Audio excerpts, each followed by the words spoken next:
Frosty morning, tubers. It's a frosty day. Look at my windshield.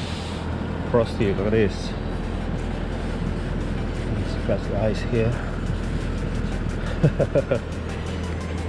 It's frosty, man.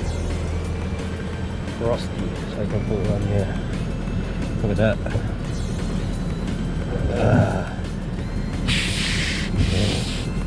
Look at the Bahay. Bahay. Motor. And set. Oh, yeah, guys. So, frosty. Frosty morning.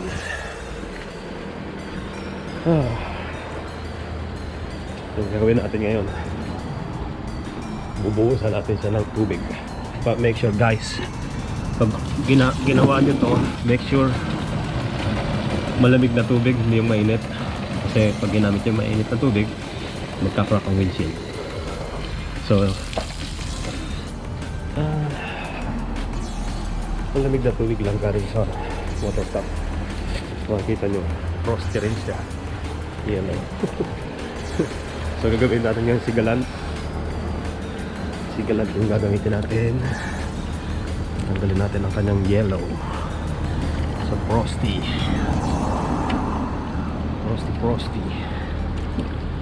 Pupunta ulit tayo ngayon dun sa bahay ni Parang Glenn para matapos natin yung cedar. Ayan siya. May araw pero malamig. minus 1 ngayon. Minus 1 degree. Kita nyo to, pati si Subaru. Frosty din si Subaru. Ayan, frosty. Yellow rin si Subaru. Ayan. Next time pakikita ko sa inyo si Subaru. Twin turbo, manual, 2001 model Subaru V4.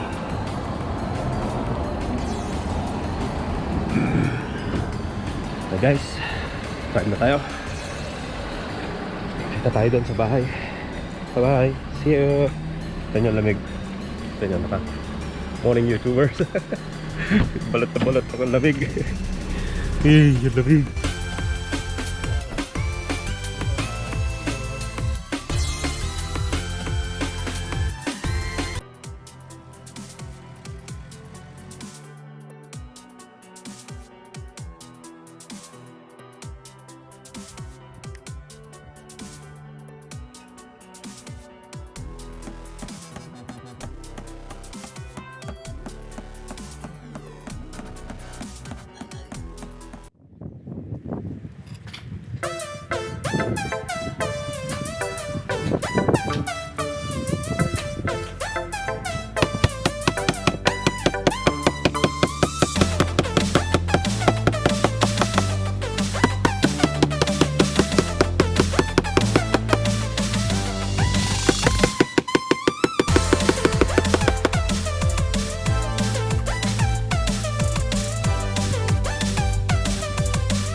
Pre.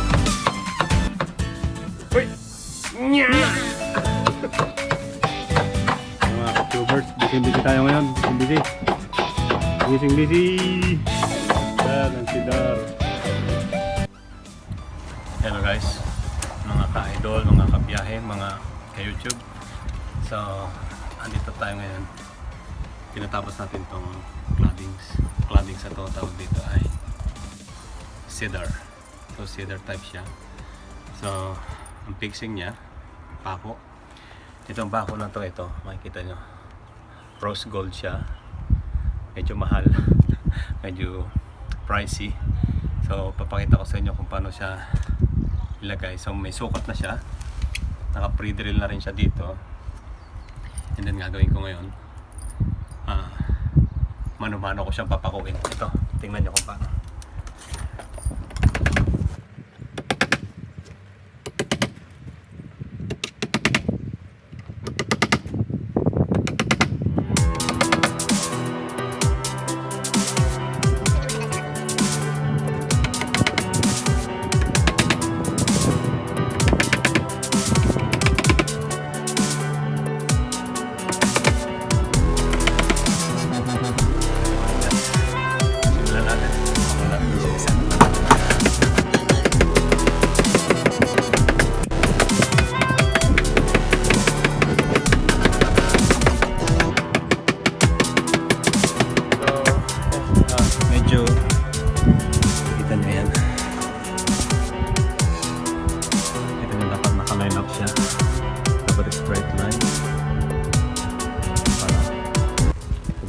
sa finish niya. Ito makikita niyo yung pako.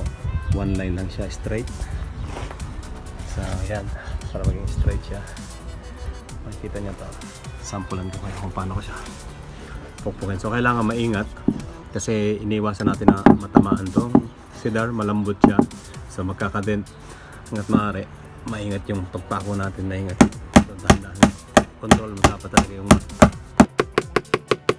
so yan, hindi siya dapat, ito dapat yung ulo niya. So naka-design siya na hindi nakalubog yung ulo niya. So dapat lalapat lang talaga yung gilid ng pako. Nakikita niyo yung pako na to. So lalapat lang talaga yung gilid niya, hindi siya nakalubog. Yun yung design ng pako na yan.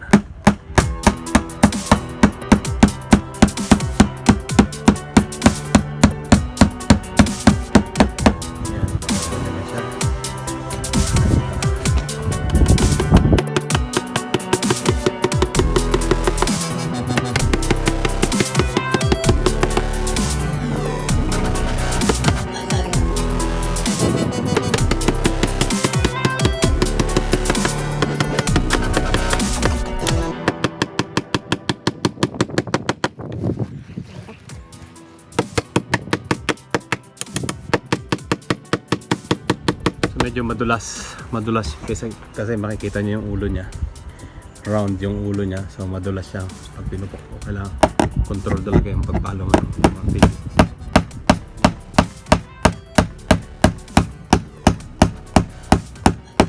And at the same time, iniiwasan din natin na dumulas yung martilyo mo, kasi pag dumulas yan, tendency tatamaan mo siya.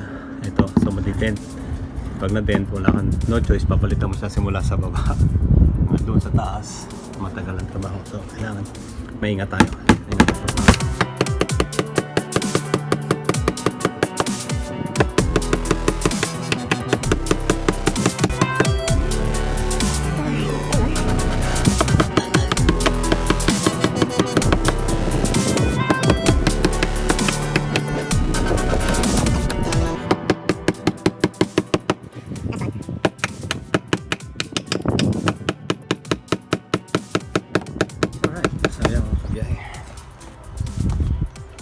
Ito na yung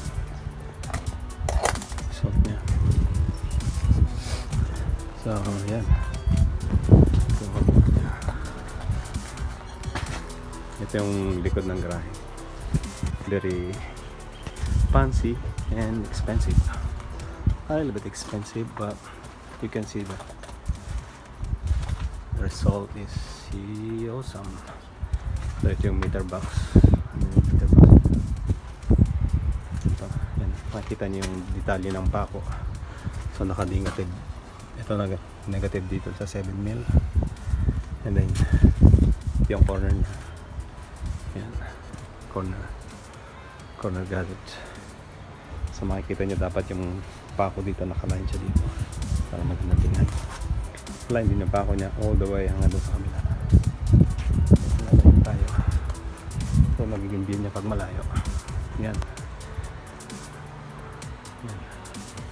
Yan yung garahe niya, so wala pa yung pinto. Ito yung axle panel nila.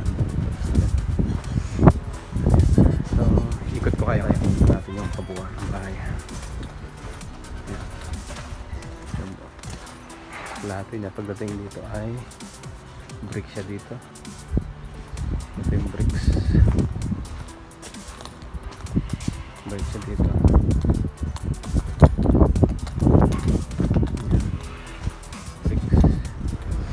Yung cladding niya. So bali tatlong klase ng cladding sa exterior wall. Bahay na to. Bricks pa rin siya. Yan, bricks. Tapos pagdating dito meron siyang accent panel. Ito accent panel.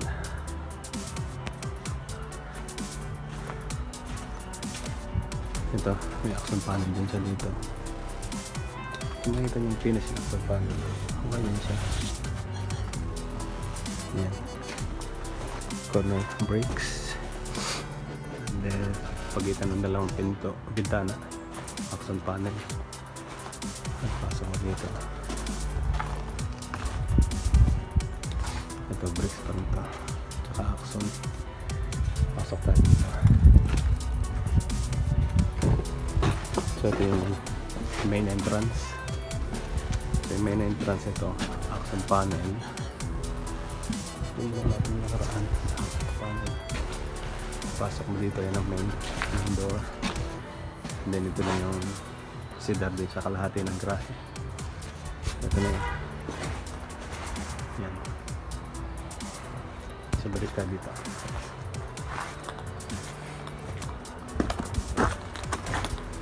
Sana ito lang, konti na lang to. Yung sa loob hindi tayo gumagawa sila ngayon dun, maalikabok, magsasanding sila kasi nag-plaster sila. So after ng plaster papakita ko rin sa inyo. Okay, so guys, mga ka-YouTube, so kung makikita nyo nakabonet malamig yung panahon ngayon.